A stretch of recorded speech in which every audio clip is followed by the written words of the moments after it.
The so called Amaravati అని చెప్పి చంద్రబాబు నాయుడు చేస్తూ ఉన్న డ్రామాకు సంబంధించి నాణ్యానికి ఇటువైపున రెండవ సైడ్ మీ ద్వారా ప్రజల ముందు ఈరోజు ఉంచే ప్రయత్నం చేస్తా ఉన్నాం. నిజంగా చంద్రబాబు నాయుడు గారి వంటి వ్యక్తి రాష్ట్ర ముఖ్యమంత్రిగా ఉండడం నిజంగా ప్రజలు, ఆంధ్ర రాష్ట్ర ప్రజలు చేసుకున్న దురదృష్టం. ఎందుకంటే ఈ మనిషికి చిత్తశుద్ధి లేదు, ఈ మనిషికి నిజాయితీ అంతకన్నా లేదు. పరిపాలన అంటే చంద్రబాబు నాయుడు గారి దృష్టిలో అది కేవలం దోపిడీ చేయడానికి, అవినీతిని చేయడానికి మాత్రమే తన దృష్టిలో పరిపాలన అంటే.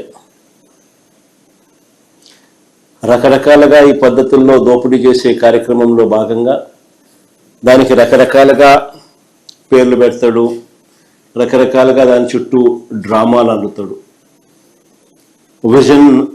విజన్ అంటాడు, సంపద సృష్టి అంటాడు, ఇలా రకరకాలుగా కొత్త కొత్త పేర్లు పెడతాడు. పేర్లు పెట్టి టాపిక్లు డైవర్ట్ చేస్తూ, స్కాములు చేస్తూ దోచేసే ప్రయత్నాలు చేస్తూ ఉంటాడు. అమరావతిలో గత వారం జరిగిన తీర్మానంలో కూడా, శాసనసభలో తీర్మానంలో కూడా, ఆ డ్రామాలో కూడా ఇవే మనకు కనిపిస్తాయి. ప్రజలను పక్కదోవ పట్టించడం, ఆ పక్కదోవ పట్టించే కార్యక్రమంలో తన దోపిడీకి స్టాంప్ వేసుకోవడం, తన దోపిడీ నుంచి డ్రామాను డైవర్ట్ చేస్తూ ప్రజలను పక్కదోవ పట్టించే కార్యక్రమం. నిజంగా రాజధాని మీద అసెంబ్లీలో తీర్మానమే అవసరం లేదు అని చెప్పి ప్రభుత్వంలో ఉన్న ఒక మంత్రే స్టేట్మెంట్ ఇచ్చినాడు. పార్థసారథి అనే వీళ్ళకు సంబంధించిన మంత్రే స్టేట్మెంటే ఇచ్చాడు, రాజధాని మీద అసెంబ్లీలో తీర్మానమే అవసరం లేదు అని చెప్పి.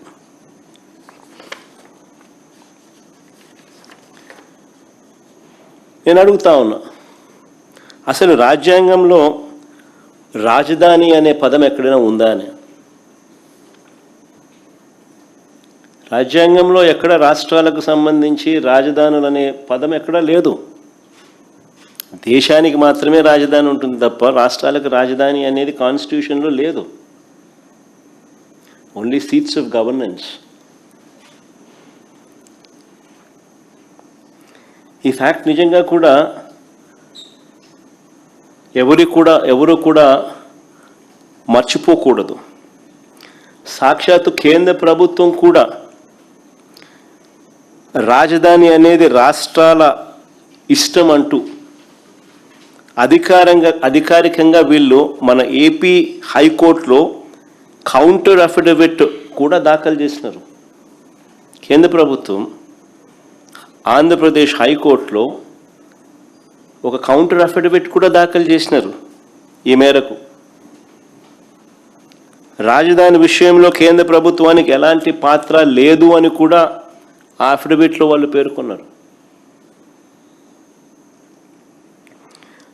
మన కళ్ళ ఎదుటే 2000 సంవత్సరంలో కేంద్రం కొత్తగా 2000 సంవత్సరంలో ఉత్తరాఖండ్, జార్ఖండ్, ఛత్తీస్గఢ్ రాష్ట్రాలను కేంద్రము తీసుకొచ్చింది. మన కళ్ళ ముందని 2000 సంవత్సరంలో ఆ రాష్ట్రాలకు రాజధానులు ఎలా వచ్చాయి? కేంద్రం ఏదైనా డిసైడ్ చేసిందా? కేంద్రం నిర్ణయించలేదే. ఆయా రాష్ట్రాలు వాళ్ళు నిర్ణయించుకున్నారు. మరి ఎవరికి వర్తించింది కేవలం మనకు మాత్రమే ఎందుకు వర్తిస్తూ ఉంది, ఎలా వర్తిస్తూ ఉంది?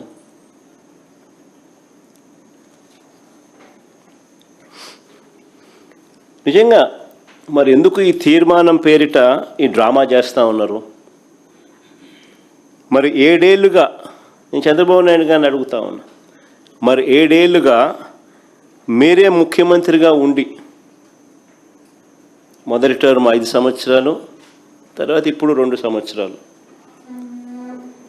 మరి 7 ఏళ్ళు మీరే ముఖ్యమంత్రిగా ఉండి 1,00,000 ఎకరాల అమరావతిలో ఇంతవరకు కట్టింది ఎంత?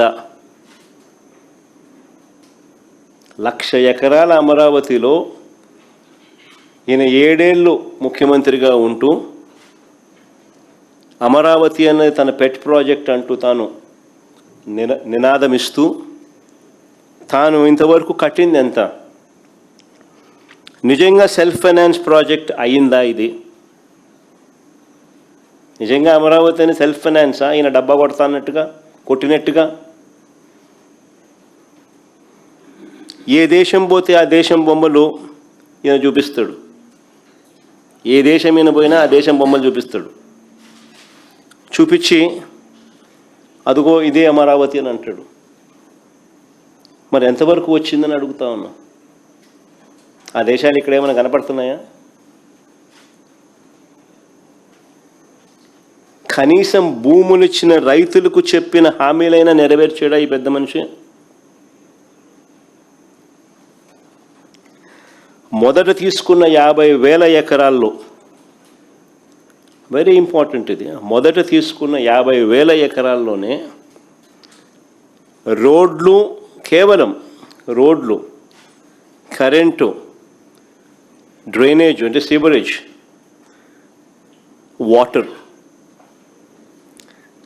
వీటి కల్పనకి అయ్యే ఖర్చు చంద్రబాబు నాయుడు గారి స్వయాన లెక్కల ప్రకారమే, ఈయనే కేంద్ర ప్రభుత్వానికి ఇచ్చిన లెక్కలు, ఈయనే వివిధ బ్యాంకులకు ఇచ్చిన లెక్కల ప్రకారమే ఎకరాకు 2 కోట్లు అవుతుంది అని చెప్పాడు. అంటే 50,000 ఎకరాలకు అయ్యే 1,00,000 కోట్లకే దిక్కు లేదనుకుంటే,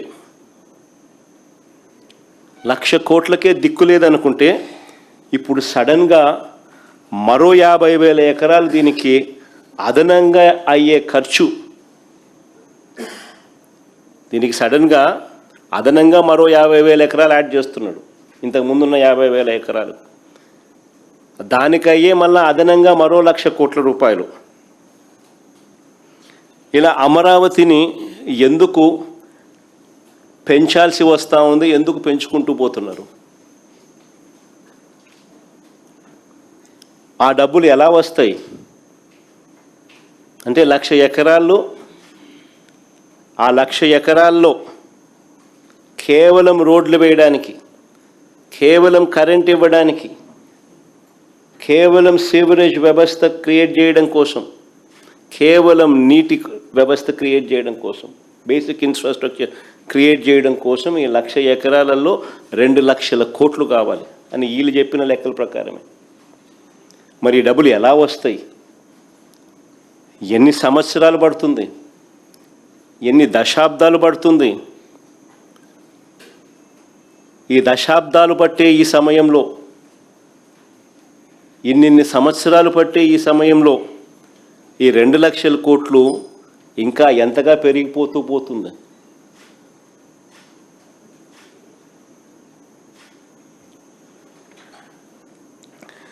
రెండు 2019కు ముందు ఈయనే స్వయంగా చేసిన మాస్టర్ ప్లాన్, 2019కు ముందు 50,000 ఎకరాలకు సంబంధించి బ్రహ్మాండమైన వరల్డ్ క్లాస్ రాజధాని ఇక్కడ వస్తూ ఉందని ఈయనే మాస్టర్ ప్లాన్ తయారు చేసినాడు, మనందరికీ ఊదరగొట్టి, బాహుబలి సెట్టింగ్లన్నీ చూపించి. మరి 2019కు ముందు ఈయనే స్వయంగా చేసిన మాస్టర్ ప్లాన్ను సడన్గా ఈయనే ఎందుకు మారుస్తున్నాడు?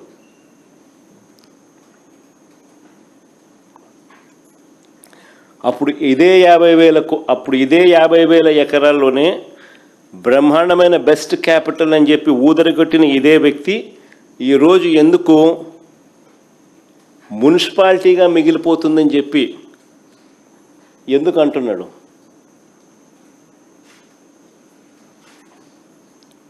ఆ మాట అని ఇంకొక 50,000 ఎకరాలు కావాలంటున్నాడు.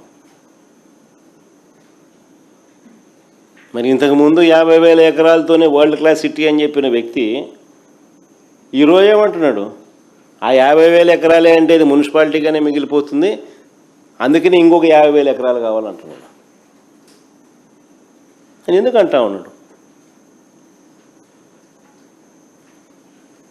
ఎక్కడా లేని విధంగా కాస్ట్ పర్ ఎస్ఎఫ్టీ అడుక్కు అయ్యే ఖర్చు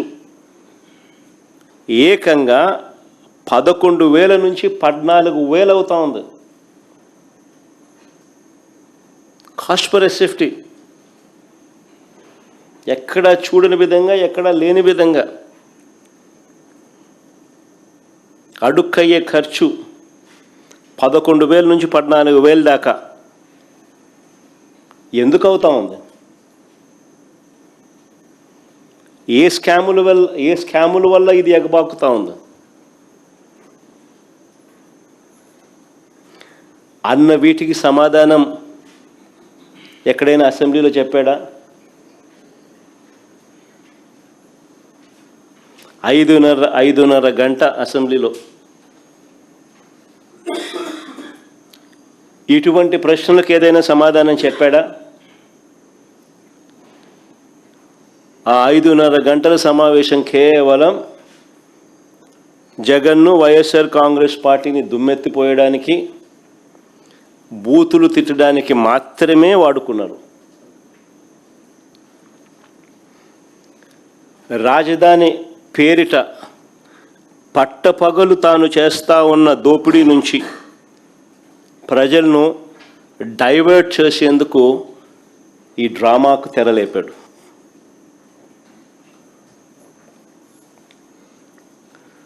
ఆశ్చర్యం ఏమిటో తెలుసా? ఓవైపున అసెంబ్లీ పిలుస్తాడు. ఇంతకుముందు నేను అన్నాను కదా, ఈ మనిషికి చిత్తశుద్ధి లేదు, నిజాయితీ అంతకన్నా లేదు అని చెప్పి. ఆశ్చర్యం ఏమిటి అని అంటే, ఓవైపు అసెంబ్లీని పిలుస్తాడు, ఇంకోవైపు అదే చట్టసభలో భాగమైన కౌన్సిల్ని పిలవడు.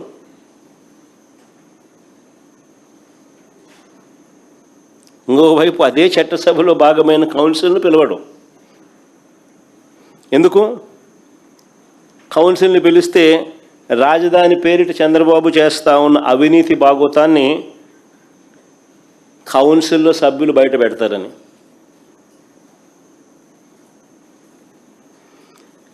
ఈయన బండారాన్ని అంతా కూడా వాళ్ళు కడిగి పాడేస్తారని.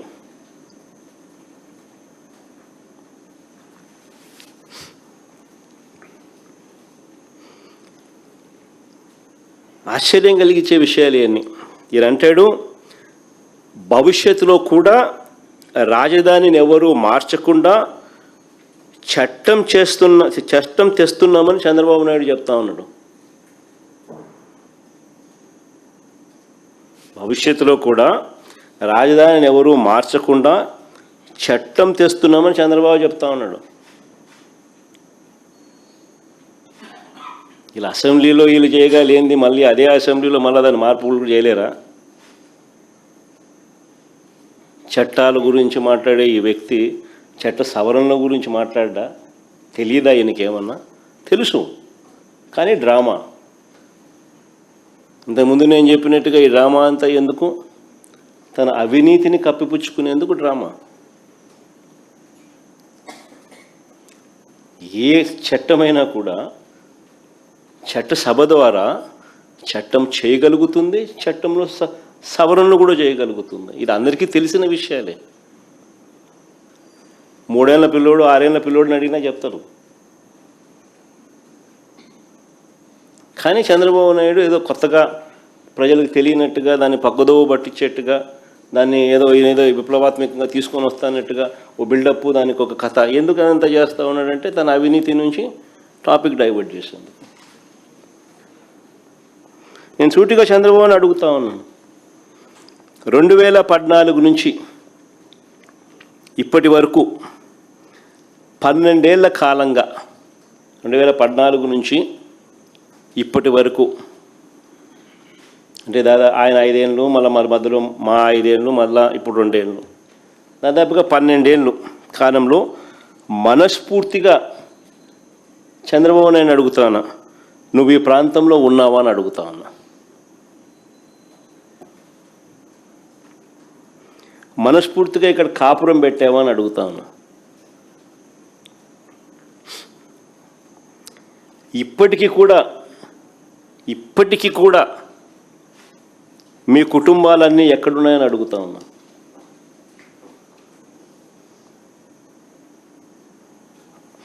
రెండు 2019 వరకు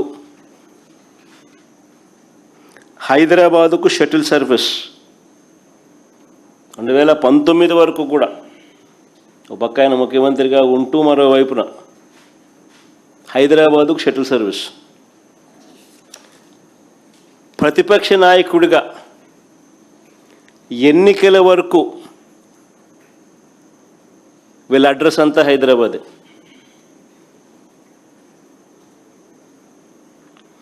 ఇప్పుడు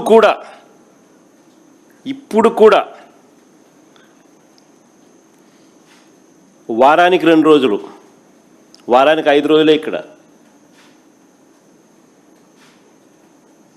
అది ఈయన పవన్ కళ్యాణ్, ఈయన కొడుకు అయితే అది కూడా వారానికి 4 రోజులు ఉంటే గొప్ప సంగతి. పవన్ కళ్యాణ్ అయితే అసలు ఆయన ఎప్పుడు ఉంటాడో కూడా తెలియదు.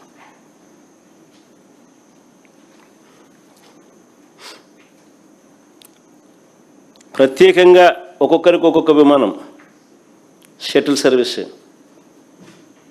ఇవన్నీ వాస్తవాలు నేను చెప్పేటివి. ఏదైనా కానీ దుమ్మెత్తిపోయాలా అసెంబ్లీ అన్నది, అసెంబ్లీలో దుమ్మెత్తిపోయాలి అనే ఒక ఆరాటంతో మమ్మల్ని తిడతారు తప్ప మేము అడిగే ప్రతి ప్రశ్న వాస్తవంగా లోతైన ప్రశ్నలు, ప్రతి ఒక్కరూ ఆలోచన చేయదగ్గ ప్రశ్నలు. ఫేర్గా నిజంగా ఈ సబ్జెక్ట్ మీద మాట్లాడదాం, ఫేర్గా ఈ సబ్జెక్ట్ను ప్రస్తావిద్దాం. వైఎస్ఆర్సీపీ ఈ ప్రాంతానికే కాదు, రాష్ట్రంలో ఏ ప్రాంతానికి అప్పుడు, ఇప్పుడు, ఎప్పుడు వ్యతిరేకం కాదు అనే విషయం స్పష్టంగా మరొక్కసారి చెప్తా ఉన్నా.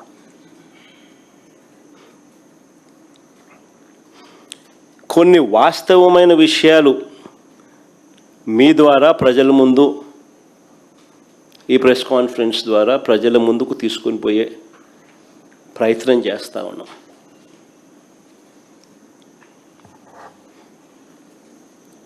చంద్రబాబు నాయుడు గారు చెప్పిన లెక్కల ప్రకారమే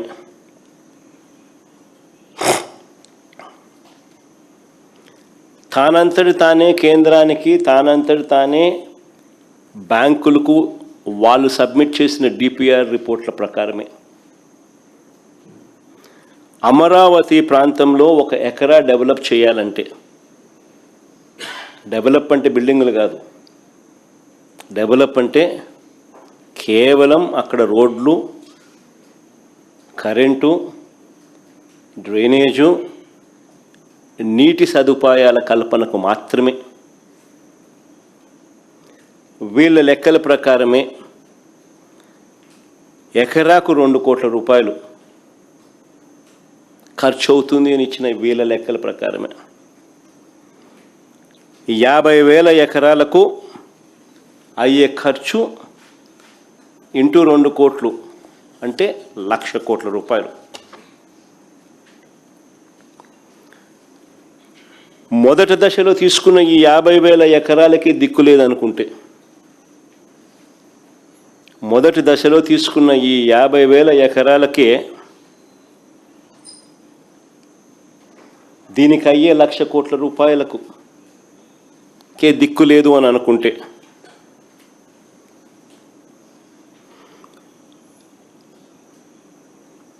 బేసిక్ ఇన్ఫ్రాస్ట్రక్చర్కు మాత్రమే నేను చెప్తా ఉన్నా. ఈ 50,000 ఎకరాలలో బేసిక్ ఇన్ఫ్రాస్ట్రక్చర్కు మాత్రమే రోడ్లు, డ్రైనేజీలు, కరెంటు, నీళ్లు, ఇటువంటి బేసిక్ ఇన్ఫ్రాస్ట్రక్చర్కి అయ్యే ఖర్చే ఎకరాకు 2 కోట్ల చొప్పున 1,00,000 కోట్ల రూపాయలకు దిక్కులేదనుకుంటే, రెండో దశలో మరో 50,000 ఎకరాలు తీసుకుంటానని చెప్తా ఉన్నాడు. అందులో సుమారు 20,000 ఎకరాలకు ఇప్పటికే నోటిఫికేషన్ కూడా ఇచ్చేశాడు. రెండో దశకు సంబంధించి రెండో దశలో 50,000 ఎకరాలకు గాను 20,000 ఎకరాలకు ఇప్పటికే నోటిఫికేషన్ కూడా ఇచ్చేసాడు. ఈ లెక్కన రాజధానిలో 1,00,000 ఎకరాలలో, వెరీ ఇంపార్టెంట్ పాయింట్, ఈ లెక్కన రాజధానిలో 1,00,000 ఎకరాల్లో తీసుకున్న 1,00,000 ఎకరాలలో కేవలం రోడ్లు వేయడానికి, కేవలం కరెంట్ ఇవ్వడానికి, కేవలం నీళ్ళు ఇవ్వడానికి, కేవలం డ్రైనేజ్ కనెక్షన్లు ఇవ్వడానికి, ఇటువంటి బేసిక్ సదుపాయాలను కల్పించడానికి ఈ లెక్క ప్రకారమే, ఈయన ఇచ్చిన లెక్కల ప్రకారమే ఎకరాకు 2 కోట్ల రూపాయలు ఇంటూ 1,00,000 ఎకరాలు అంటే ఏకంగా 2 లక్షల కోట్లు కావాలి. చాలా చాలా ఇంపార్టెంట్ పాయింట్. భవిష్యత్తులో ఈ ప్రాజెక్ట్ పూర్తయ్యేసరికి ఈ 2 లక్షల కోట్లు ఇంకా ఎంత పెరుగుతుందో చెప్పలేం, ఎన్ని సంవత్సరాలు పడుతుందో చెప్పలేం, ఎన్ని దశాబ్దాలు పడుతుందో చెప్పలేం. ఈ సంవత్సరాలలో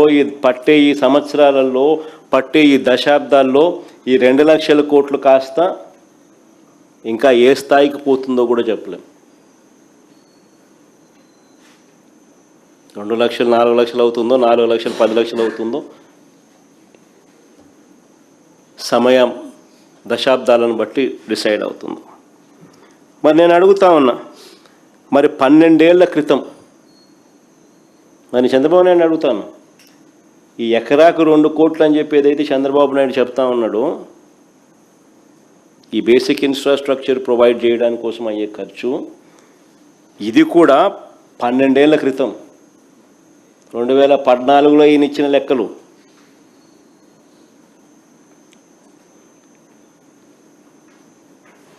పన్నెండేళ్ల క్రితం లెక్కల ప్రకారమే 2 లక్షల కోట్లు పెట్టాల్సిన ఈ చంద్రబాబు విడిపోయిన రాష్ట్రానికి 7 ఏళ్ళు ముఖ్యమంత్రిగా ఉన్న ఈ చంద్రబాబు ఇప్పటి వరకు ఎంత పెట్టాడని అడుగుతా ఉన్నా.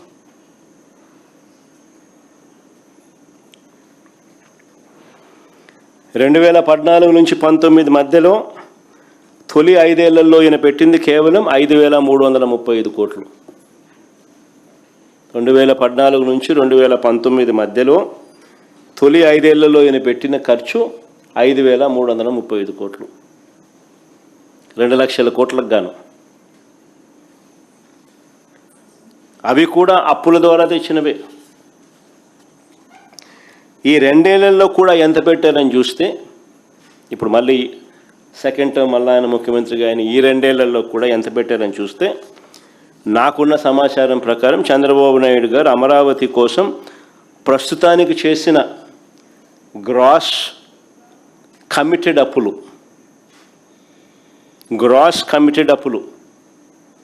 47,000 కోట్లలో ఇప్పటికే డ్రా చేసింది 13,000 కోట్లు.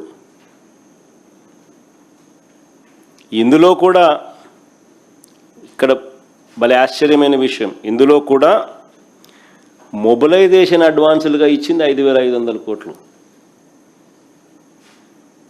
10% చేయడము, 8% తీసుకోవడం కమిషన్. అసలు ఇంతవరకు మా హయాంలో ఎప్పుడు మొబిలైజేషన్ అడ్వాన్స్ అనేది లేదు. పని చేస్తే బిల్లులు పెడితే ఇస్తాం. ఈయన వచ్చినాక దాన్ని మార్చి మొబిలైజేషన్ అడ్వాన్స్ తీసుకొచ్చినాడు. ముందే డబ్బు ఇస్తున్నాడు, ఆ డబ్బులో నుంచి ఇమీడియట్గా డబ్బు ఎత్తున్నాడు. 10% ఇస్తున్నాడు, 8% కమిషన్ ఎత్తున్నాడు.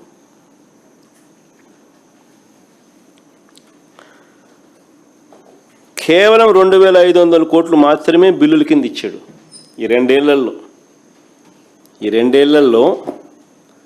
కేవలం 2,500 కోట్లు మాత్రమే బిల్లుల కింద ఇచ్చారు. ఇంకా ఆశ్చర్యం ఏమిటో తెలుసా, 960 కోట్లు డైవర్ట్ కూడా చేసినారు. 960 కోట్లు డైవర్ట్ కూడా చేసినారు. అంటే ఈయన 7 ఏళ్ల పీరియడ్లో 7 ఏళ్ల కాలంలో ఈయన ఖర్చు చేసింది ఇప్పుడు 2500 కోట్లు, అప్పుడు 5335 కోట్లు, అంటే దాదాపుగా 8000 కోట్లు.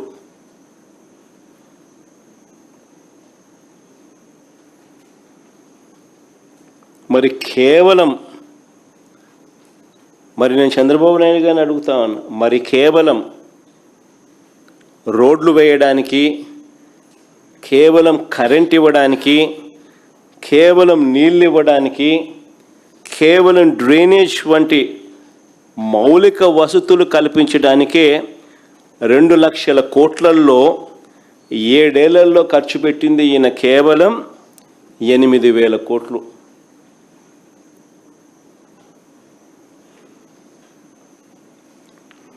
మరి 7 ఏళ్లలో 8000 కోట్లు పెడితే ఇక 2 లక్షల కోట్లు పెట్టడానికి ఎన్ని సంవత్సరాలు పడుతుంది, ఎన్ని దశాబ్దాలు పడుతుంది?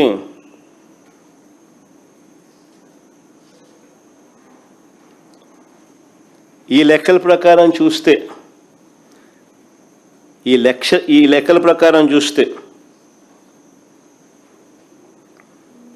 అందరూ కూడా ఆలోచన చేయాలి ఈ విషయాలన్నీ కూడా.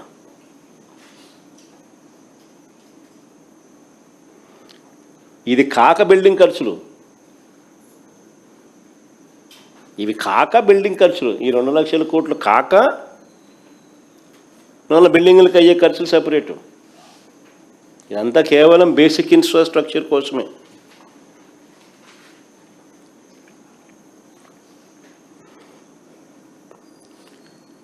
ఆశ్చర్యం ఏమిటో తెలుసా? కేవలం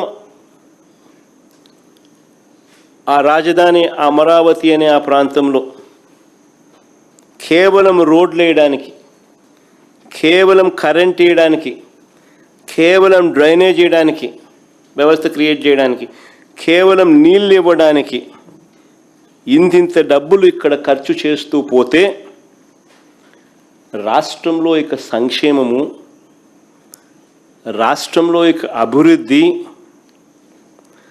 రాష్ట్రంలో ఇతర ప్రభుత్వ బాధ్యతలు, వీటి పరిస్థితి ఏమిటి?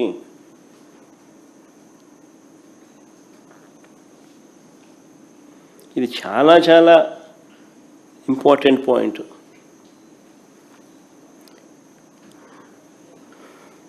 నిజంగా ఇప్పటికే చంద్రబాబు నాయుడు గారు తన స్కాముల కోసం అమరావతి మీద చంద్రబాబు నాయుడు గారు అప్పులు తెచ్చి అమరావతి పేరిట స్కాములు చేస్తూ చంద్రబాబు నాయుడు గారు కుమ్మరించడం వల్ల దాని ప్రభావం ఇప్పటికే రాష్ట్రం మీద కనిపిస్తూ ఉంది. ఇప్పటికే మీరు గమనిస్తే రాష్ట్రంలో నాడు నేడు పనులు ఆగిపోయాయి. స్కూళ్ళు, హాస్పిటళ్ళు పట్టించుకునే నాతులు లేడు.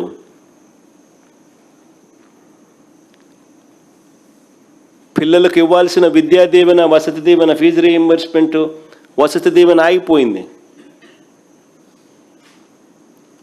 ఈ సంవత్సరంతో కలిపితే 10,000 కోట్ల రూపాయలు అవసరమైతే బడ్జెట్లో పెట్టింది 2,600 కోట్లు బకాయిలతో కలిపి. ఆరోగ్యశ్రీ ఆగిపోయింది ఇప్పటికే. ఈరోజు పేపర్లో ఏకంగా బోర్డు తిప్పేసినారు రాష్ట్ర ప్రభుత్వం మీద నిరసన తెలుపుతూ. నెట్వర్క్ హాస్పిటల్లో పేదవాడికి ఉచితంగా వైద్యం చేసే కార్యక్రమానికి ఫుల్ స్టాప్ పెడుతూ స్ట్రైక్ కాల్ ఇచ్చినారు. వ్యవసాయం పూర్తిగా దెబ్బతినింది.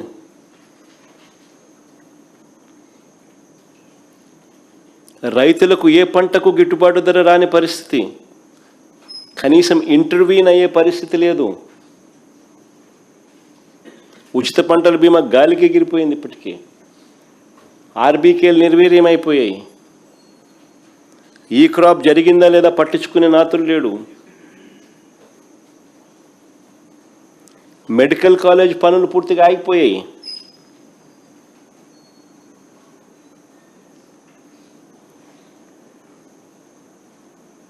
5,000 కోట్లు ఖర్చు అయ్యేది. సంవత్సరానికి 1,000 కోట్లు పెడితే చాలు మెడికల్ కాలేజీలు పూర్తయ్యే పరిస్థితి నుంచి ఆగిపోయాయి.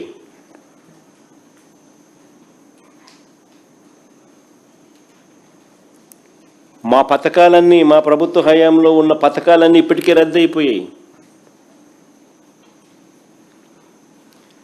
రాష్ట్రానికి అవసరమయ్యే ఇలాంటి ఎన్నెన్నో కార్యక్రమాలన్నీ కూడా ఆగిపోయాయి.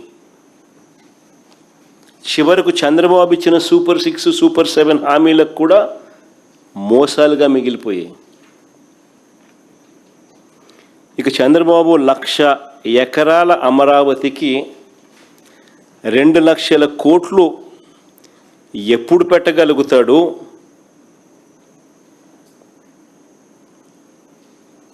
ఎలా పెట్టగలుగుతాడు? ప్రజలకు ప్రభుత్వం తప్పనిసరిగా బాధ్యతాయుతంగా చేయాల్సిన మంచి ఎప్పుడు జరుగుతుంది? ఎలా జరుగుతుంది? ఉద్యోగస్తులకు 36,000 కోట్లు బకాయిలు ఇప్పటికే.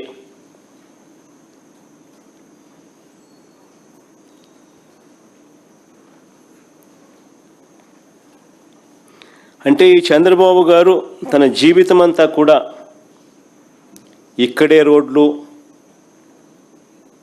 తన జీవితం అంతా ఇక్కడే కరెంటు, తన జీవితం అంతా ఇక్కడే నీళ్లు, తన జీవితం అంతా ఇక్కడే డ్రైనేజు, జీవితం అంతా అప్పులు చేస్తాడా? అంతవరకు రాష్ట్రంలో ఇలా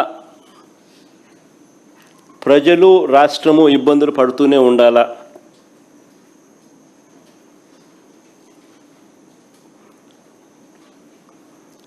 ఇలాంటి పరిస్థితుల్లో చంద్రబాబు చెప్పిన 1,00,000 ఎకరాల అమరావతి ఎప్పటికి పూర్తవుతుంది?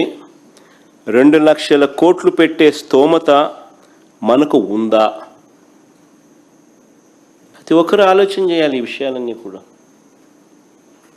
ఎందుకనంటే బుడిదేయడం సులభం, కానీ ప్రాక్టికల్గా ఆలోచనలు అన్నది ఒక లీడర్గా, ఒక స్టేట్స్మెన్గా చేయాల్సిన ధర్మం నాయకులపై ఉంటుంది. ఈ ప్రశ్నలన్నీ కూడా అడుగుతున్నారనే అసెంబ్లీలో తీర్మానం అంటూ, అది కూడా కౌన్సిల్ను పిలవకుండా, తానేదో గొప్పగా సాధించినట్లుగా ప్రజలను పూర్తిగా మభ్యపెడుతూ తాను చేసే స్కాములకు స్టాంప్ వేసుకునే కార్యక్రమం, డైవర్ట్ చేసే కార్యక్రమాన్ని మాత్రమే వాడుకుంటున్నారు. అమరావతి, నిజంగా అమరావతిలో జరిగిన స్కాముల గురించి కొన్ని ఉదాహరణలు చెప్తాను నేను. అమరావతిలో టెండర్లు ఒక్కసారి గమనిస్తే 2018లో ఏ పనులు ఎవరు చేశారో 2024లో టెండర్లు రద్దు చేసిన తర్వాత కూడా మళ్ళీ అవే కంపెనీలకు పనులు దక్కాయి. ఇది నిజంగా అందరూ గమనించాలి. ఇది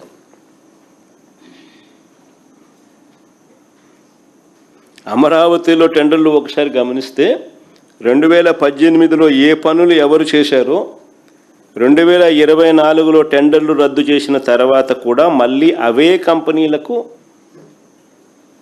పనులు దక్కాయి, అవే పనులు దక్కాయి. ఇది గూడుపుటాని కాదా అని అడుగుతా ఉన్నా, మాఫియా వ్యవహారం కాదా అని అడుగుతా ఉన్నా. ఒకవైపున అనూహ్యంగా టెండర్లు రద్దు చేసి రేట్లు పెంచేస్తున్నారు, మరోవైపు టెండర్లను రిగ్ చేసి మళ్ళీ వాళ్ళే టెండర్లు పొందుతున్నారు.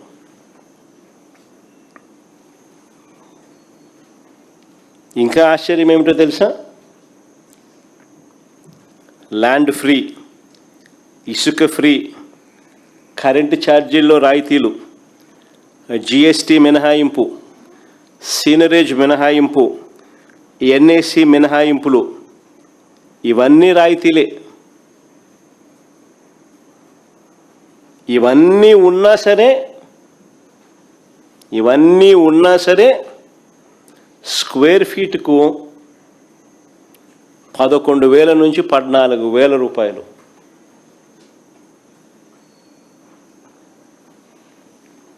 చూపిస్తా ఉన్నారు.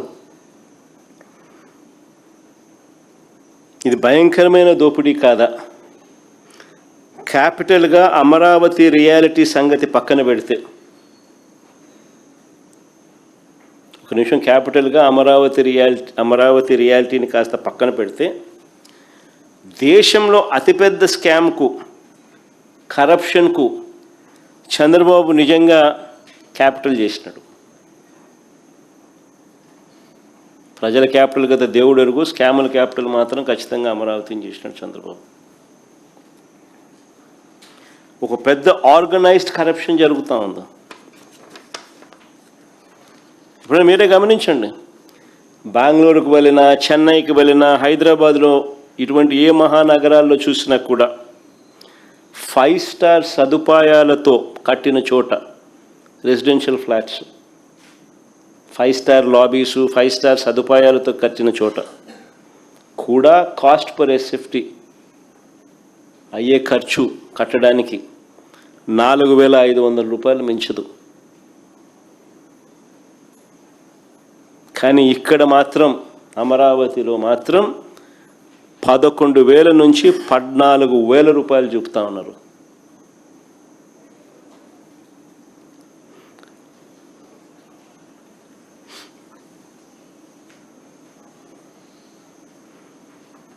అది కూడా 11,000 నుంచి 13,000 చూపుతున్నారు. అది కూడా మళ్ళీ ఇన్ని రాయితీలు ఇచ్చిన తర్వాత,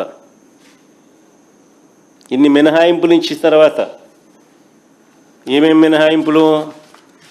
జిఎస్టీ లేదు, ఇసుక ఫ్రీ, కరెంటు ఛార్జీలు రాయితీ, జిఎస్టీ మినహాయింపు, సీనరేజ్ మినహాయింపు, ఎన్ఏసి మినహాయింపు, ఇవన్నీ మళ్ళా కలుపుకొని, ఇవన్నీ తీసేసిన తర్వాత కూడా స్క్వేర్ ఫీట్ 11,000 నుంచి 14,000 రూపాయలు. మిగతా వాళ్ళంతా ఇవన్నీ కూడా వేసుకోవాలి.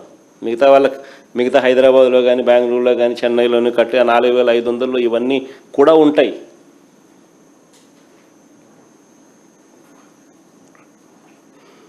ఉదాహరణకు నేను చెప్తా ఉన్నాను. ఉదాహరణకు చంద్రబాబు కట్టాలనుకుంటున్న 5 టవర్లు, వాటి టెండర్ల పరిస్థితి ఒక్కసారి గమనించమని కోరుతా ఉన్నా. వీళ్ళు చేసే దోపిడీ నిజంగా వీరప్పను కూడా సరిపోడు, ఆ లెవెల్ దోపిడీ. సెక్రటేరియట్లో టవర్ 1, టవర్ 2, సెక్రటేరియట్లో టవర్ 1, టవర్ 2 చూడండి. కావాలంటే మీరే స్క్రీన్ మీద కూడా చెప్తాను. Hindu article dated 27th April 2025, హిందూలో పబ్లిష్ చేసిన ఆర్టికల్. సెక్రటేరియట్లో tower 1, tower 2, basement plus ground floor plus 39 floors. దీనికి 2018లో ఖరారైన కాంట్రాక్ట్ వాల్యూ అప్పట్లో 2018లో అప్పట్లో ఖరారైన కాంట్రాక్ట్ వాల్యూ 932 కోట్లు. ఇప్పుడు అదే పని విలువ ఎంతో తెలుసా? 1,423 కోట్లకు పెంచేశారు. పైగా టెండర్లో ఆ పెంచిన రేటుకు, టెండర్లలో పెంచిన ఆ రేటుకు మళ్ళీ 4.5% ఎక్సెస్. కరెక్ట్గా చూసుకోండి, 4.5, 5% దాటదు. మళ్ళీ కరెక్ట్గా 4.5% కరెక్ట్గా ఎక్సెస్.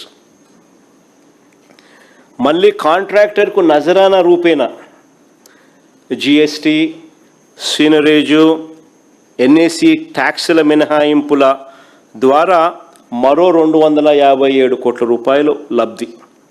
అంటే మొత్తంగా వీటి విలువతో కూడా కలుపుకుంటే 1,762 కోట్ల రూపాయలకు చేరింది.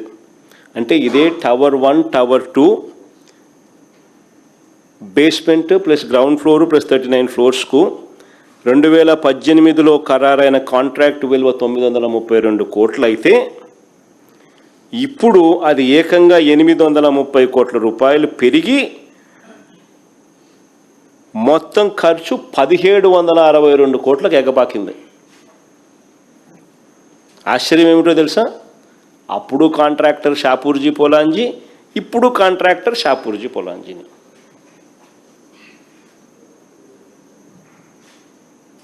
భలే విచిత్రంగా కనిపిస్తాయి. అలాగే టవర్ 3, టవర్ 4 తీసుకోండి. టవర్ 3, టవర్ 4లో అది కూడా basement plus ground floor plus 39 floors. 2018లో ఖరారైన కాంట్రాక్ట్ వాల్యూ అప్పట్లో 784 కోట్లు. ఇప్పుడు అదే పని విలువ 1247 కోట్లు. ఈ 1247 కోట్లకు పెంచేసిన తర్వాత దాని మీద మళ్ళీ కరెక్ట్గా 4.54% ఎక్సెస్. తర్వాత మళ్ళీ వీళ్ళకి ఇచ్చిన రాయితీలు జిఎస్టీ రూపేనా, సీనరేజ్ రూపేనా, ఎన్ఏసి రూపేనా వీళ్ళకి ఇచ్చిన రాయితీలు మరో 241 కోట్ల రూపాయలు. ఇది కూడా కలుపుకుంటే మొత్తం 1545 కోట్ల రూపాయలు. అంటే 784 కోట్ల రూపాయలు కాస్త 1545 కోట్ల రూపాయలు. ఆశ్చర్యం ఏమిటో తెలుసా? అప్పుడు కాంట్రాక్టర్ ఎల్ఎన్టీనే, ఇప్పుడు కాంట్రాక్టర్ ఎల్ఎన్టీనే.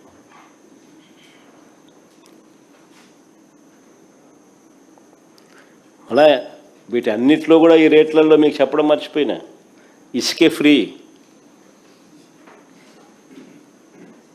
ఇసుకే ఫ్రీ, అది కూడా పరిగణలోకి తీసుకోవాలి. హైదరాబాద్లో, బెంగళూరులో, చెన్నైలో 4500 రూపాయలు పర్ ఎస్ఎఫ్టీకి ఇసుక, జిఎస్టీ,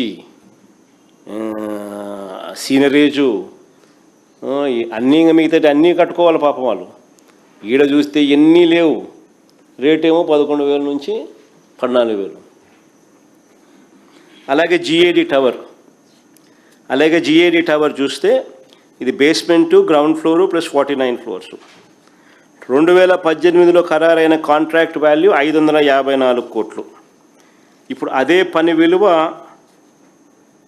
844 కోట్లకు పెంచేసినారు. ఆ తర్వాత ఆ పెంచిన రేటు మీద టెండర్లు, ఆ టెండర్లు మళ్ళీ కరెక్ట్గా 4.53% ఎక్సెస్, కరెక్ట్గా 4.53% ఎక్సెస్. ఏదైనా అంతే చూసుకోండి. 4.53, 4. ఇంతకుముందు ఎంత 4.54, ఇంతకుముందు 4.5 చూసుకోండి. మళ్ళీ కాంట్రాక్టర్కు జిఎస్టీ మినహాయింపులు, ఎన్ఈసి మినహాయింపులు, సీనరేజులు వీటి రూపేణా మళ్ళీ అదనంగా మరో 163 కోట్ల రూపాయల లబ్ధి. ఈ 163 కోట్లు కూడా లెక్కేసుకుంటే మొత్తం 1046 కోట్ల రూపాయలు.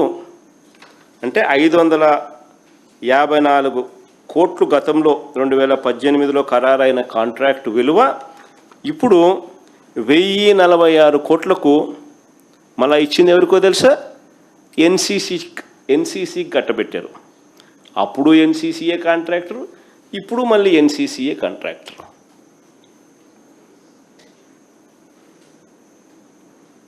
అలా ఇవన్నీ సుమా ఇసుక ఫ్రీ.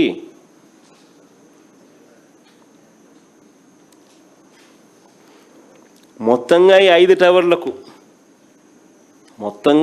టవర్లకు రాయితీలతో కలిపి 4,354 కోట్లకు కాంట్రాక్టులు ఇస్తే మళ్ళీ దీనికి అదనంగా ఏసీలంట, ప్లంబింగ్ అంట, ఎలక్ట్రికల్ అంట, ఫైర్ ఫైటింగ్ అంట, లిఫ్టులు అంట, ఈ పనుల కోసం మళ్ళీ 2,316 కోట్లకు టెండర్లు పిలుస్తున్నారు. అడ్మినిస్ట్రేటివ్ శాంక్షన్ ఇచ్చినారు, పిలుస్తామని చెప్పినారు, పిలుస్తున్నారు. అంటే అన్నీ కలుపుకుంటే మొత్తంగా 5 టవర్లకు 6,671 కోట్ల రూపాయలు. మళ్ళీ దీనికి అదనంగా ఆ కట్టియా గవర్నమెంట్ కాంప్లెక్స్లలో అక్కడ ఇన్ఫ్రాస్ట్రక్చర్ అంటే అక్కడ డ్రైనేజు, అక్కడ సీవరేజ్ ట్రీట్మెంట్ ప్లాంటు. ఇప్పుడు ఏదైనా ఫ్లాట్లలో మీరు ఉన్నారు అని అంటే ఆ ఫ్లాట్లలో ఉంటే అక్కడ డ్రైనేజ్ కనెక్షన్లు, అక్కడ ఆ కాంప్లెక్స్లో కావలసిన డ్రైనేజ్ కనెక్షన్లు, ఆ కాంప్లెక్స్లో ఇన్ఫ్రాస్ట్రక్చరు, ఆ కాంప్లెక్స్లో సీవరేజ్ ట్రీట్మెంట్ ప్లాంటు, వీటికి మళ్ళీ అదనంగా సపరేట్గా 1,053 కోట్లు.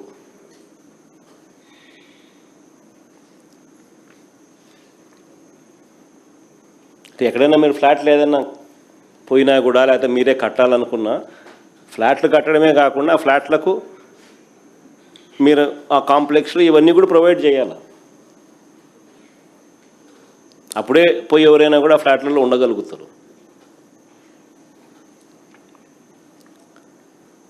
ఈ 5 టవర్లకు బిల్టప్ ఏరియా 52,20,496 SFT. అంటే స్క్వేర్ ఫీట్కు 14,795 రూపాయలు పర్ SFT.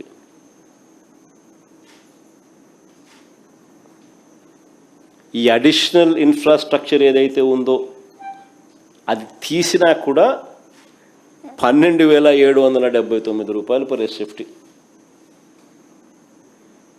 దీనికి ఆ గవర్నమెంట్ కాంప్లెక్స్లో అడిషనల్ ఇన్ఫ్రాస్ట్రక్చర్, ఈ ఇన్ఫ్రాస్ట్రక్చర్ అంతా 1,053 కోట్లు కూడా కలిపితే స్క్వేర్ ఫీట్కు 14,795 రూపాయలు పర్ SFT. అన్నీ కలిపి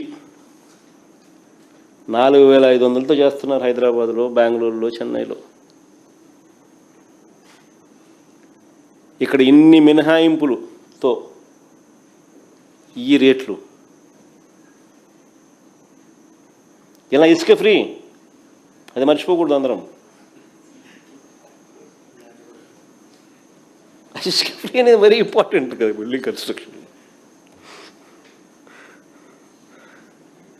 5 టవర్లకు 52,20,496 SFT. ఆశ్చర్యం ఏమిటో తెలుసా, ఒకవైపునేమో ఇంతింత డబ్బులు ఖర్చు పెట్టి కడతా ఉన్నారు, మరోవైపున తాత్కాలిక సచివాలయము, తాత్కాలిక అసెంబ్లీ అని చెప్పి వీటిలో వేస్ట్ చేసిన అమౌంట్ ఎంతో తెలుసా, 1,100 కోట్లు. ఎందుకు కట్టినారయ్యా మరి ఉన్న సచివాలయము, ఉన్న అసెంబ్లీ? 1,100 కోట్ల రూపాయలు ఖర్చు పెట్టి కట్టినారు. ఇప్పుడు అది తాత్కాలికం అంట అని మళ్ళా ఇప్పుడు ఇంత కడతా ఉన్నారు. 6,671 కోట్లు ప్లస్ 1,053 కోట్లు పెట్టి మళ్ళా కడతా ఉన్నారు. అంటే 1,100 కోట్లు ఏం కావాలా, గంగలో పోసినట్టే కదా. తెలంగాణలో కేసీఆర్ గారు ఈ మధ్యకాలంలోనే సెక్రటేరియట్ బిల్డింగును 28 ఎకరాల్లో కట్టినాడు, 10 లక్షల SFT. అంతకన్నా ఎక్కువ, అదే చాలా లిబరల్. 615 కోట్లతో కట్టినాడు. పార్లమెంటు, దేశ రాజధాని ఢిల్లీలో పార్లమెంటు కొత్త భవనం 970 కోట్లు.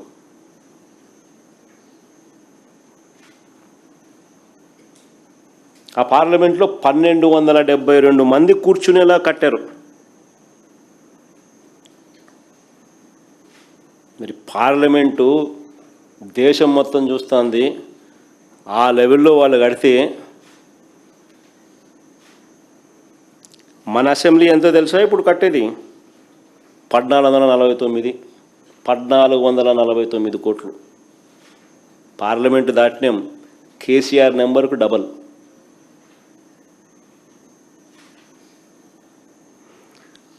హైకోర్టు కోసం మరో 1480 కోట్లు. హైకోర్టు కోసం మరో 1480 కోట్లు వీళ్ళు పెడతా ఉన్నారు. ఏంది నేను చెప్పినట్టు 5 టవర్లు కాక ఇవన్నీ నేను చెప్పేటివి.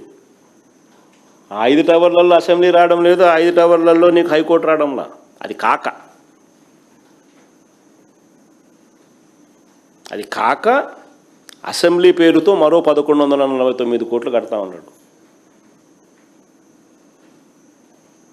హైకోర్టుకు మరో 1480 కోట్లు మళ్ళా కడతా ఉన్నాడు. దీని కంపారిజన్ తెలంగాణలో కేసీఆర్ 615 కోట్లతో అసెంబ్లీ కట్టినాడు. దీని కంపారిజన్ పార్లమెంట్ భవనం కొత్తగా ఢిల్లీలో కట్టింది 970 కోట్ల రూపాయలు.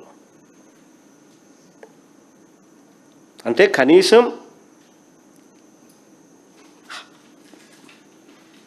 హైకోర్టు అసెంబ్లీని కూడా వదలడం లేదు స్కాముల కోసం.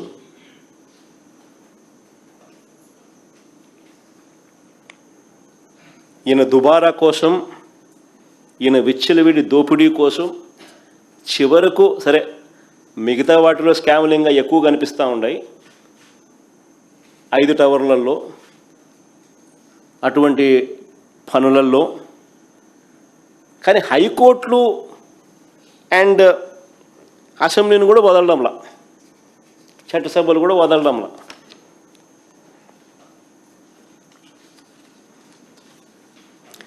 చంద్రబాబు తన అవినీతిని సచివాలయం టవర్లు, అసెంబ్లీకి, హైకోర్టు భవనాలకే పరిమితం చేయలేదు. ఏ పని చూసినా కూడా అక్కడ దోపిడీయే కనిపిస్తుంది. అది రోడ్లైనా కావచ్చు, మురుగునీటి కాలువలైనా కావచ్చు, సీవరేజ్ ప్లాంట్ల విషయంలో అయినా కావచ్చు, కొండవీటి వాగు వరద మళ్లింపైనా కావచ్చు, లేఅవుట్ డెవలప్మెంట్ అయినా కావచ్చు, ఆర్కిటెక్ట్స్కి ఇచ్చే డిజైన్ల ఫీజు అయినా కావచ్చు, ఇలా ఎక్కడ చూసినా కూడా విచ్చలవిడి అవినీతి కనిపిస్తుంది. కేవలం సచివాలయము, హైకోర్టు, అసెంబ్లీ వీటి డిజైన్ల కోసమే ఈయన ఎంత ఖర్చు పెట్టాడో తెలుసా? 401 కోటి డిజైన్ల కోసం, బొమ్మలు వేసిన దానికి.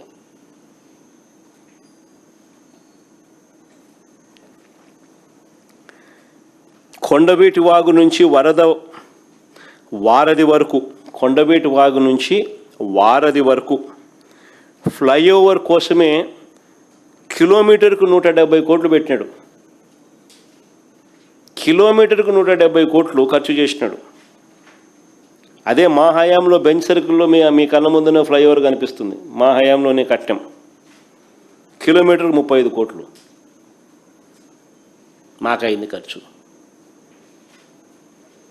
మీరందరూ విజయవాడ పోతాను, అందరూ విజయవాడలో సిటీలో నుంచి పోతుంటారు. రెండో ఫ్లైఓవర్ కనిపిస్తుంది, మన హయాంలోనే కట్టాం పూర్తిగా. 35 కోట్లు కిలోమీటర్కి అయితే ఇది 170 కోట్లు.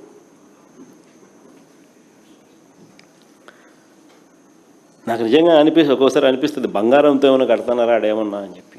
బంగారు బిస్కెట్లు ఏమైనా లోపల ఏమైనా పెట్టినారా? స్మార్ట్గా బంగారు బిస్కెట్లు కనపడేట్టుగా పెట్టినారా? అమరావతిలో మిగిలిపోయిన 6 లేన్ రోడ్లు వేయడానికి ఎంత తెలుసా? కిలోమీటర్కి 53 కోట్లు. అదే నేషనల్ హైవే టెండర్లు పిలుస్తూ ఉంటారు దేశమంతా, కిలోమీటర్కి 20 కోట్లు వాళ్ళకి యావరేజ్ ఖర్చు. 6 లేన్ మన దగ్గర 53 కోట్లు కిలోమీటర్కి.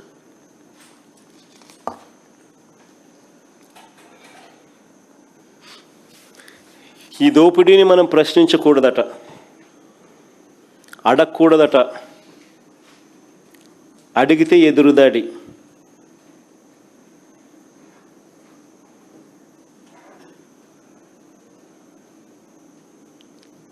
అడిగితే అమరావతికి మీరు వ్యతిరేకం.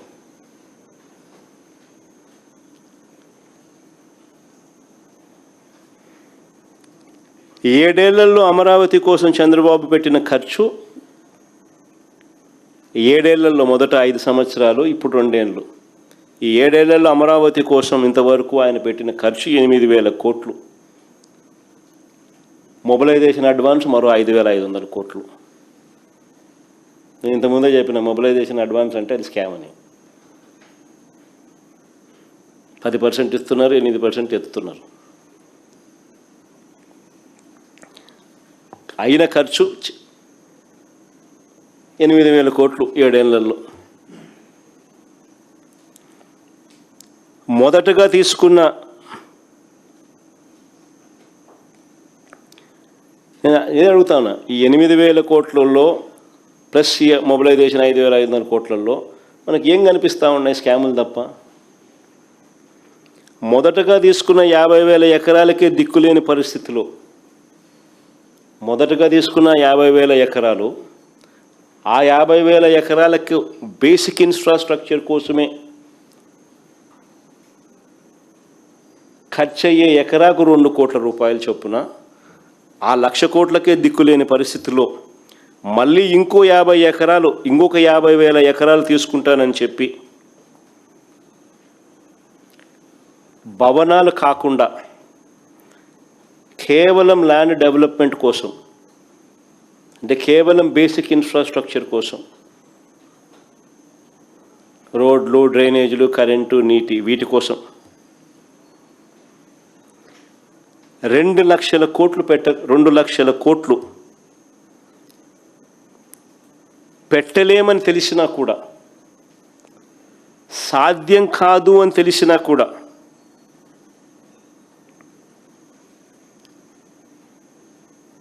ఇది అందరు నిజంగా గమనించాల. అమరావతికి ఎవరూ వ్యతిరేకం కాదు, కానీ సాధ్యం అవుతుందా, సాధ్యం కాదా అన్నది ప్రతి ఒక్కరూ ఆలోచన చేయాలి. మనం లీడర్లుగా ఉంటూ మన స్కాముల కోసం అసాధ్యమని తెలిసింది, సాధ్యం కాదని తెలిసింది, స్కాముల కోసం తెలిసి ఉండి కూడా ప్రజలను మభ్యపెడుతూ పెడదోవ పట్టించితే అసలు రాష్ట్రానికి క్యాపిటలే ఉండదు, అసలు ఏదీ ఉండదు.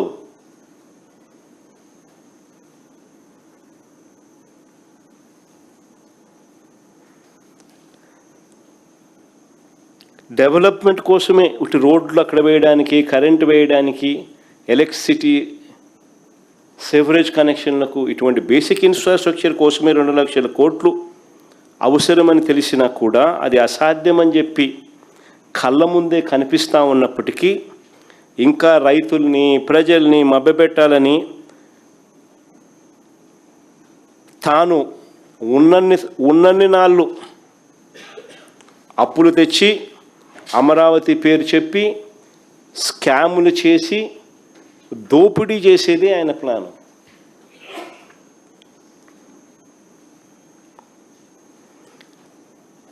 ఈ దోపిడీ నుంచి డైవర్షన్ కోసమే అసెంబ్లీలో తీర్మానాలు అంటూ డ్రామాలు.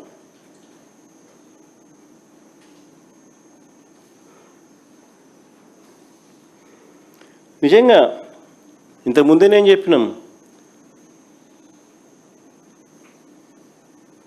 ఎవరు కూడా అమరావతికి వ్యతిరేకం కాదని, కానీ ఇది సాధ్యం కాదని అంత ఖర్చును తట్టుకునే స్తోమత రాష్ట్రానికి లేదు అని,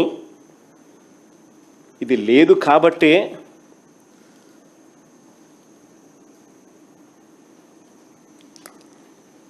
ప్రజలకు భారం ఉండకూడదని రాష్ట్రంలో ఇతర ప్రాంతాలను రోడ్డు మీద పడేయకూడదు అని, అభివృద్ధి సంక్షేమం ఆగిపోకూడదు అని హైదరాబాదు, చెన్నై, బెంగళూరు లాంటి మెట్రో నగరాలతో పోటీ పడే పరిస్థితి మనకు కూడా ఒక గ్రోత్ ఇంజిన్ ఉండాలని ఆరాటంతో రాష్ట్రంలో ఉన్న అతిపెద్ద సిటీ విశాఖపట్నంకు అలాంటి అవకాశాలు ఉన్నాయి అని చెప్పి దాన్ని ఎగ్జిక్యూటివ్ క్యాపిటల్గా చేశాం. స్వార్థమేమి లేదు.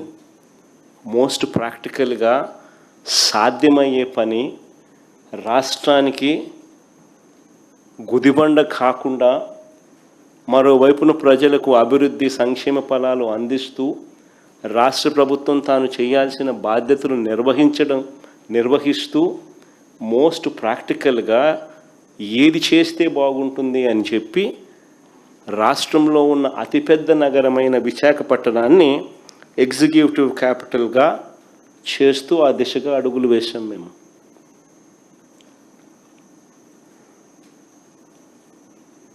కర్నూలును న్యాయ రాజధానిగా పెట్టాలనుకున్నాం. శ్రీబాగ్ ఒడంబడిక మెడ్రాస్ ప్రెసిడెన్సీ నుంచి చూస్తే కొన్ని సంవత్సరాలు, కొద్ది రోజుల పాటు కర్నూలు రాజధానిగా ఉండేది.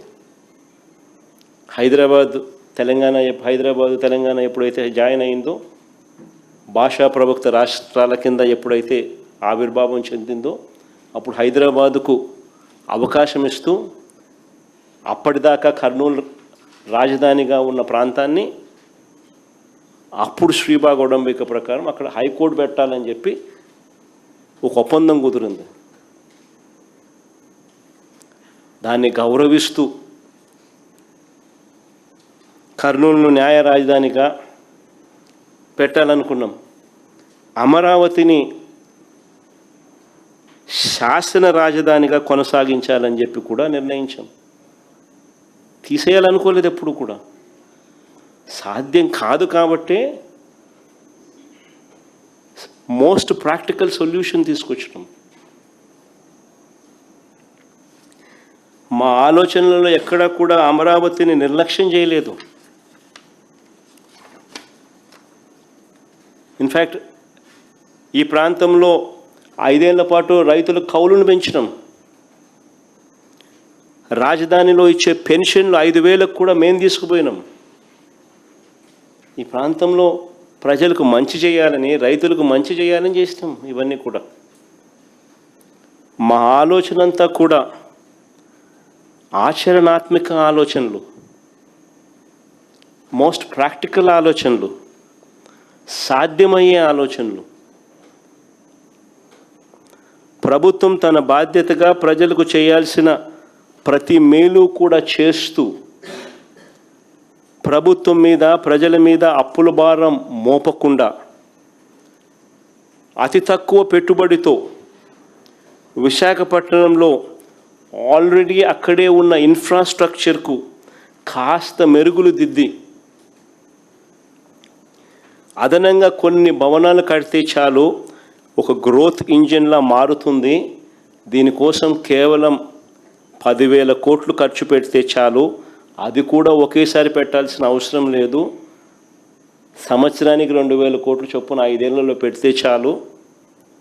ఆటోమేటికలీ విశాఖపట్నం ఈ స్థాయి నుంచి ఈ స్థాయికి వెళ్ళిపోతుంది. ఒక గ్రోత్ ఇంజిన్ తయారవుతుంది. చదువుకున్న మన పిల్లలకు ఎక్కడికెక్కడికో, చెన్నైకో, బెంగళూరుకో, హైదరాబాదుకో ఇలాంటి నగరాలకు పోవాల్సిన అవసరం లేకుండా మనకు కూడా ఒక మహానగరం తయారవుతుంది అని చెప్పి ఆరాటపడ్డాం.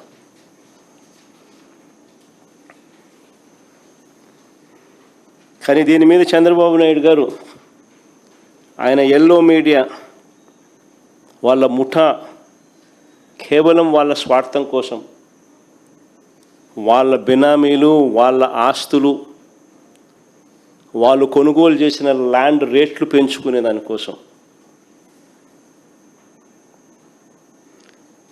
చెప్పని అబద్ధాలు లేదు. అంత దారుణంగా విషపూరిత ప్రచారాలు చేశారు.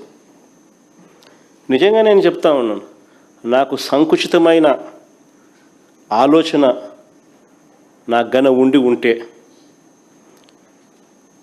రాయలసీమలోనే రాజధాని పెట్టేవాడిని. విశాఖపట్నంకి ఎందుకు పెట్టాలా? విశాఖపట్నంలో ఎందుకు పెట్టాలా? నాకు నిజంగానే సంకుచితమైన ఆలోచనే కానీ ఉండింటే అసలు నేను ముఖ్యమంత్రి కాకమునిపై ఇక్కడ చంద్రబాబు నాయుడు భూములు కొనలా, ఇల్లు కట్టలా. కానీ జగన్ ఇక్కడే భూమి కొన్నాడు. ఈ సొంత ఇల్లు, సొంత భూమి నేను కొన్నా.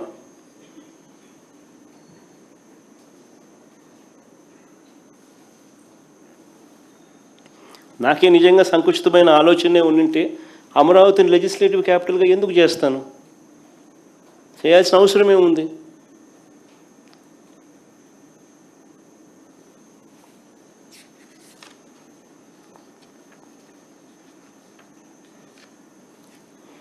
ఇవాళ చంద్రబాబు నాయుడు గారు ఎగ్జిక్యూటివ్ క్యాపిటల్గా విశాఖపట్నాన్ని రద్దు చేసినట్టు, ఇవాళ చంద్రబాబు నాయుడు గారు న్యాయ రాజధానిగా కర్నూలు రద్దు చేసినాడు.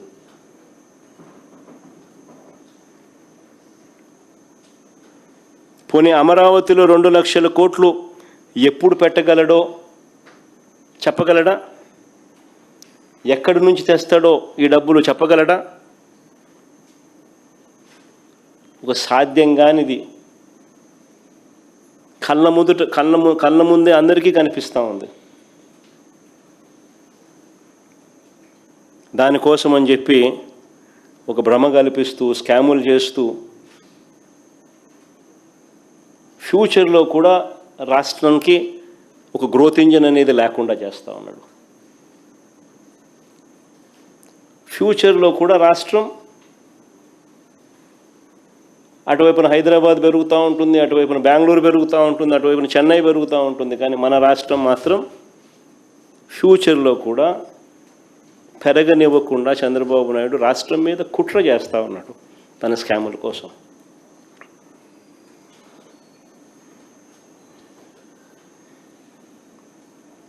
నేను అడుగుతా ఉన్నా, ఒకవైపున ఇన్ని లక్షల కోట్ల రూపాయలు పెట్టడం అసాధ్యమని చెప్పి ఒకవైపున కనిపిస్తూ ఉంటే, మరోవైపు రాష్ట్ర ప్రభుత్వం బాధ్యతగా చేయాల్సిన పనులు,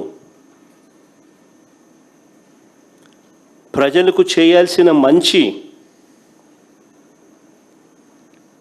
ఇవన్నీ కూడా ఆగిపోతూ ఉన్న పరిస్థితులు.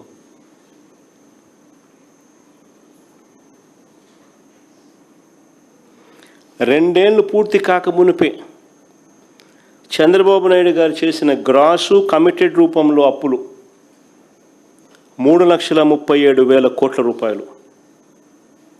ఈరోజు అప్పు చేస్తే తప్ప జీతాలు కూడా ఇవ్వలేని పరిస్థితి.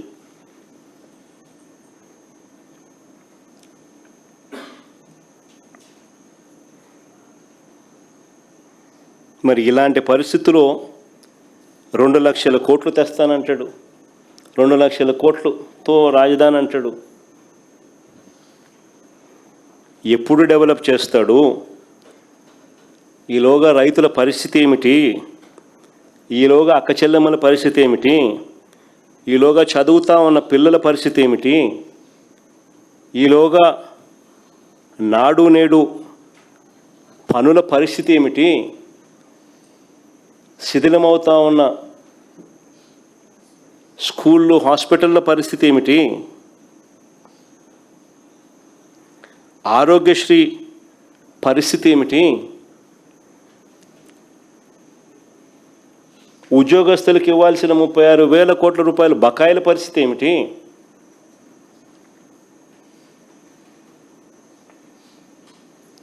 ఇక తప్పనిసరిగా ప్రభుత్వం చేయాల్సిన బాధ్యతలు, వీటి పరిస్థితి ఏమిటి?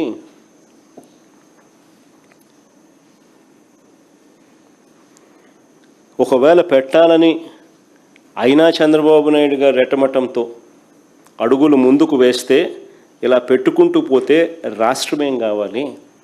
రాష్ట్ర ప్రజలు ఏం కావాలి? వీళ్ళ సంక్షేమము, అభివృద్ధి ఏం కావాలి? రాష్ట్రానికి సంబంధించిన మిగిలిన బాధ్యతల పరిస్థితి ఏమిటి? మిగతా ప్రాంతాలు ఏం కావాలి?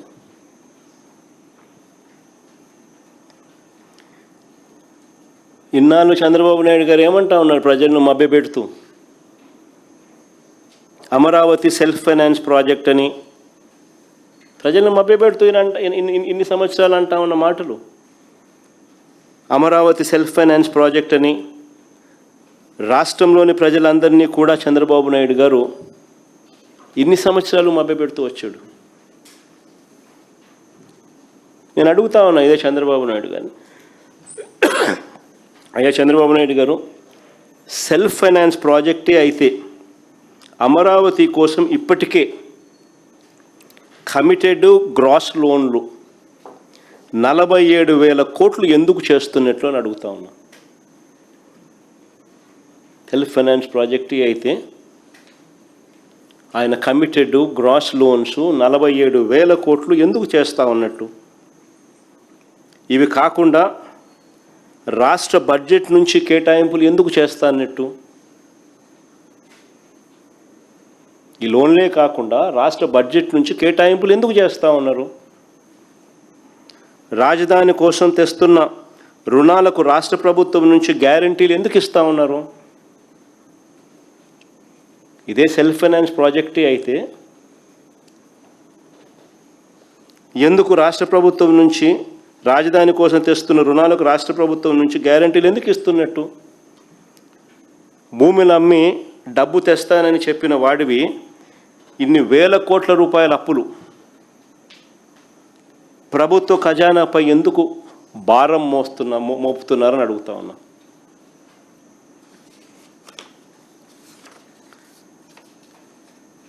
చంద్రబాబు నాయుడు గారిని అడుగుతా ఉన్నా, సెల్ఫ్ ఫైనాన్స్ ప్రాజెక్ట్ అని చెప్తా ఉన్నా, మీరు ఇప్పటి వరకు అమ్మిన భూములు ఎన్ని? నీ విజనరీ ఆలోచనల ద్వారా అమరావతి ప్రాజెక్ట్ నుంచి ఇప్పటి వరకు ఎంత డబ్బులు వచ్చినాయి? వచ్చిన డబ్బులు ఎంత? తన స్కాముల కోసం అమరావతి పేరు చెప్పి చంద్రబాబు అప్పులు తెచ్చి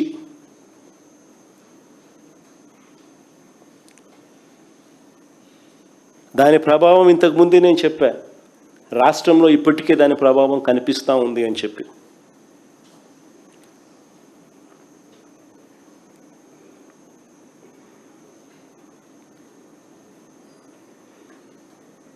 నేను చంద్రబాబు నాయుడు గారికి చెప్తా ఉన్నా, సరే మేము ప్రాక్టికల్గా చేసిన ఆలోచన మీకు నచ్చలా,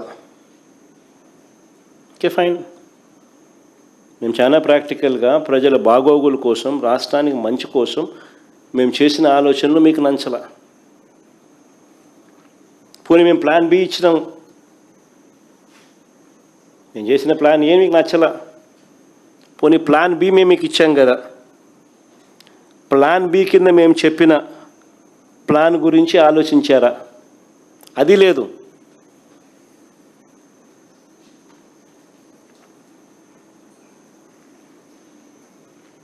కొద్ది నెలల కిందట నేను చెప్పిన మచిలీపట్నం టు విజయవాడ 70 కిలోమీటర్లు, విజయవాడ టు గుంటూరు మరో 40 కిలోమీటర్లు. మచిలీపట్నంలో మేము కడతా ఉన్న పోర్టు, మా హయాంలో పోర్టుకు శ్రీకారం చుట్టాం, పనులు మొదలుపెట్టాం, పర్మిషన్లు తెచ్చాం, ల్యాండ్ ఇచ్చాం, ల్యాండ్ కొనుగోలు చేసినాం, ఇచ్చినాం, ఫైనాన్షియల్ క్లోజర్ కంప్లీట్ చేసినాం, ఎవరితో ప్రమేయం లేకుండా దానికి డబ్బులు వచ్చేట్టుగా ఏర్పాట్లు చేశాం.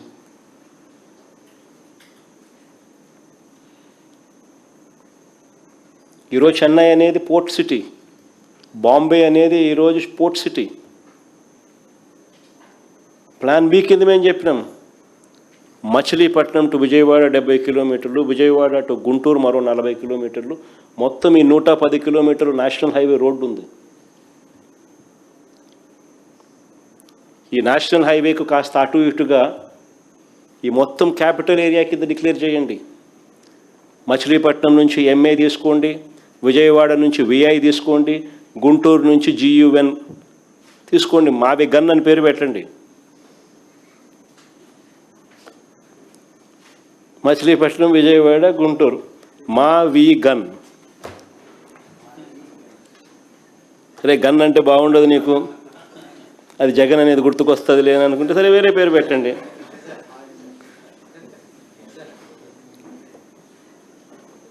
మచిలీపట్నం నుంచి ఎంఏ తీసుకోండి, విజయవాడ నుంచి విఐ తీసుకోండి, గుంటూరు నుంచి జీయూఎన్ తీసుకోండి, మావిగన్ అని పెట్టండి, బ్రహ్మాండమైన 110 కిలోమీటర్లు క్యాపిటల్ ఏరియాని డిక్లేర్ చేయండి, కారిడార్ కింద క్యాపిటల్ ఏరియాని. కనీసము ప్లాన్ బి అన్న కనీసం పిక్చర్లోకి వస్తే అట్లీస్ట్ నువ్వు పెట్టే 2 లక్షల కోట్ల రూపాయలు ఈ రాజధాని ప్రాంతంలో అది అయ్యేది కాదు, చచ్చేది కాదు. ఆ 2 లక్షల కోట్లలో 10% పెడితే చాలు. ఈ మచిలీపట్నంకు, ఈ విజయవాడకు, ఈ గుంటూరు మధ్య కనెక్టివిటీ కోసం, రింగ్ రోడ్లు, ఇతరాతర పనుల కోసం, ఇతర మౌలిక సదుపాయాలు, చిన్న చిన్న మౌలిక సదుపాయాల కోసం 10% పెడితే చాలు. ఈ మావిగన్, ఈ క్యాపిటల్ ప్రాంతం ఫ్యూచర్లో ఎకనామిక్ ఇంజిన్ అవుతుంది.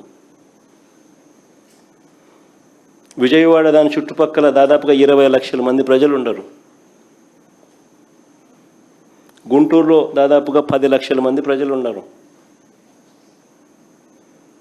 మచిలీపట్నంలో దాదాపుగా 3-4 లక్షల మంది ప్రజలు ఉన్నారు.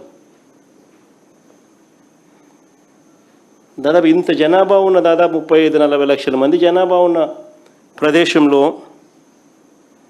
కాస్త ఖర్చు పెడితే అదొక మహానగరంగా, ఒక గ్రోత్ ఇంజిన్గా ఎదుగుతుంది అని ఆలోచన చెప్పినాం. ఇది నచ్చల, మావిగన్ కూడా నచ్చల మీకు.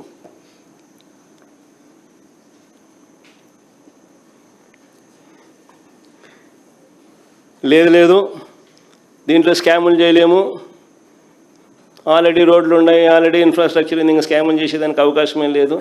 మేము ఆ 2 లక్షల కోట్ల స్కామ్ ఏమి కనపడుతుంది, మాకు 2 లక్షల కోట్లే పెట్టాలా, ఆన్నే స్కాములు చేయొచ్చు మేము. రాష్ట్రం ఎటుపోతే మనకేమి, రాజధాని రాష్ట్రానికి లేకపోతే మనకేమి, మన చదువుకున్న పిల్లలకు ఉద్యోగాలు రాష్ట్రంలో రాకపోతే మనకేమి అని చంద్రబాబు నాయుడు గారి ఆలోచనలు. అందుకనే దీనికన్నా లేదు 1,00,000 ఎకరాల్లో రాజధాని కోసమే కట్టాలా, దానికి 2 లక్షల కోట్లు బేసిక్ ఇన్ఫ్రాస్ట్రక్చర్ కోసమే పెట్టాలా, అక్కడే రోడ్లు వేయాలా, అక్కడే డ్రైనేజీలు వేయాలా, అక్కడే వాటర్ కనెక్షన్లు ఇవ్వాలా, అక్కడే కరెంటు. నా జీవితం అంతా అదే చేస్తూ ఉంటా, దానికోసమే అప్పులు తెస్తా, దానికోసమే స్కాములు చేస్తానంటే నిజంగా పెట్టలేరని తెలిసి, అసాధ్యమని చెప్పి తెలిసి, ఉట్టి బేసిక్ ఇన్ఫ్రాస్ట్రక్చర్ కోసమే 2 లక్షల కోట్లు, అది ఇప్పటి ప్రకారం. ఇంక ఇది పూర్తి అయ్యేసరికి అది ఎన్ని లక్షల కోట్లు అవుతుందో, ఎన్ని సంవత్సరాలు పడుతుందో, ఎన్ని దశాబ్దాలు పడుతుందో. సో సాధ్యం కానిది ఒక పెట్టలేరని తెలిసి కేవలం నీ స్వార్థం కోసం నువ్వు నీ బినామీల ఆస్తుల విలువలు పెంచుకునే దానికోసం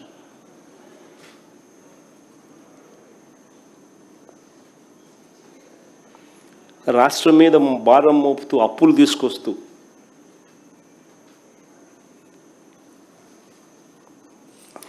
రాష్ట్రానికి సంబంధించిన సంక్షేమాన్ని, అభివృద్ధిని పూర్తిగా గాలికి వదిలేసి రాష్ట్రాన్ని అంధకారంలోకి, అప్పుల ఊబులేకి నెట్టేసే కార్యక్రమం చేస్తూ ఉన్నారు చంద్రబాబు నాయుడు గారు.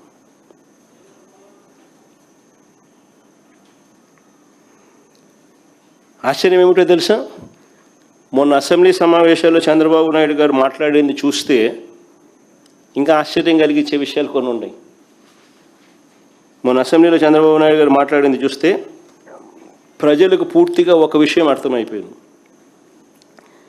లక్షల ఎకరాల అమరావతి లేదని,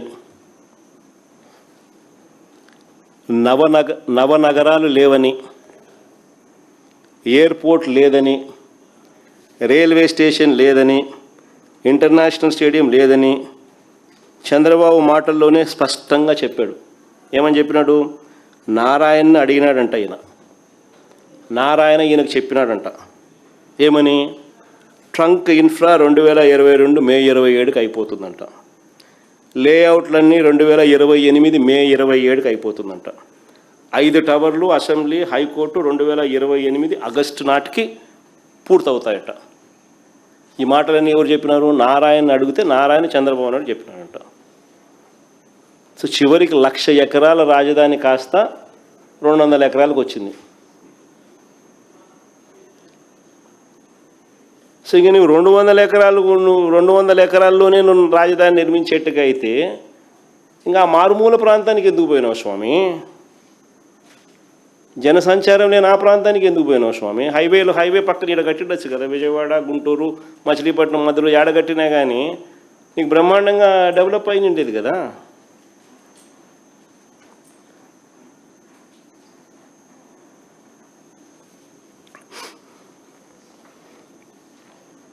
రాజధాని విషయంలోనే కాదు, ఏ విషయంలో కూడా చంద్రబాబు నాయుడు గారికి ఆచరణాత్మక ధోరణి అన్నది ఎప్పుడూ లేదు. ఎప్పుడు కూడా ఆయన ప్రాక్టికాలిటీకి చాలా దూరంగా ఉంటాడు. నిజంగానే ఆయనలో ప్రాక్టికల్ సెన్స్ కనుక ఉండింటే, ఆచరణాత్మక ధోరణి కనుక తనలో ఉండింటే ఇప్పటికి రాజధాని వచ్చేసిండు, అయిపోయింది ఇప్పటికి రాజధాని. ఏ హైవే పక్కన కట్టినంటే అయిపోయేది. ఈ పాటికి అది ఒక గ్రోత్ ఇంజన్లా కానీ ఈ పొద్దు ఎదిగింటుంది. ఆ బీజాలు పడుండేటివి.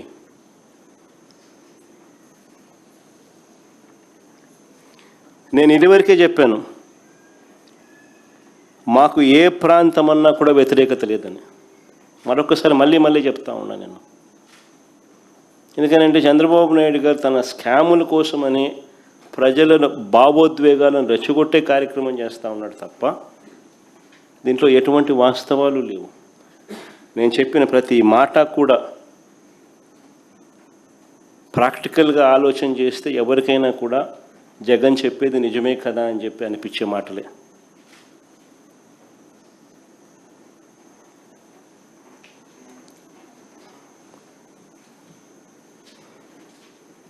మేము తాపత్రయపడిందల్లా రాష్ట్ర ఆర్థిక పరిస్థితులు బాగోలేవు అన్న నిజాన్ని పరిగణలోకి తీసుకొని ప్రజల ప్రయోజనాలు, రాష్ట్ర ప్రయోజనాలకు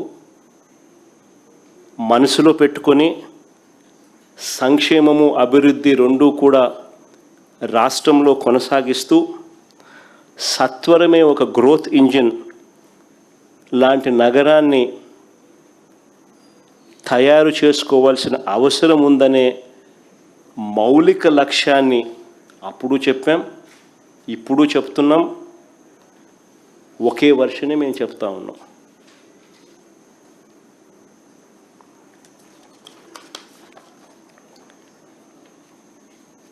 రాజధాని విషయంలో మేము ఇచ్చిన సలహాని ప్రభుత్వం పక్కన పెట్టిన నేపథ్యంలో సెల్ఫ్ ఫైనాన్స్ ప్రాజెక్ట్ అనేది పూర్తిగా పక్కకు పోయిన నేపథ్యంలో కేవలం అప్పుల మీదే రాజధాని పనులు ఆధారపడ్డ నేపథ్యంలో వాస్తవ పరిస్థితులు 1,00,000 ఎకరాల అమరావతిలో కేవలం రోడ్లు, డ్రైనేజ్ వ్యవస్థ, నీళ్లు, కరెంటు కోసమే ఇంత డబ్బు పెడితే ఇక ప్రజలు, రాష్ట్రం ఏం కావాలి అని మరొక్కసారి ప్రశ్నిస్తూ ఉన్నా చంద్రబాబు నాయుడును.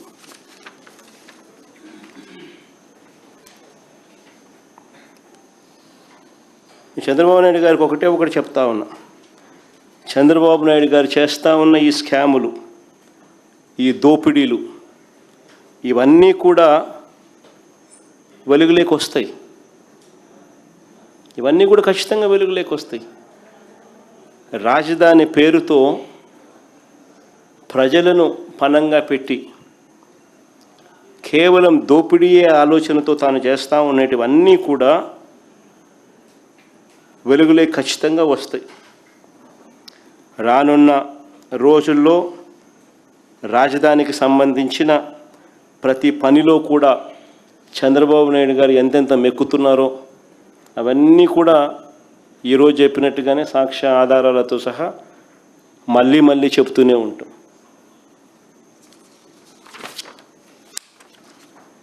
చంద్రబాబు నాయుడు గారికి మాత్రం దేవుడు గట్టిగా ముట్టికాయలు వేస్తాడు. ప్రజలు కూడా ఖచ్చితంగా ముట్టికాయలు వేసే రోజు కూడా త్వరలోనే ఉంది. తాను చేస్తూ ఉన్న ఇంత అన్యాయపు ధోరణి వల్ల.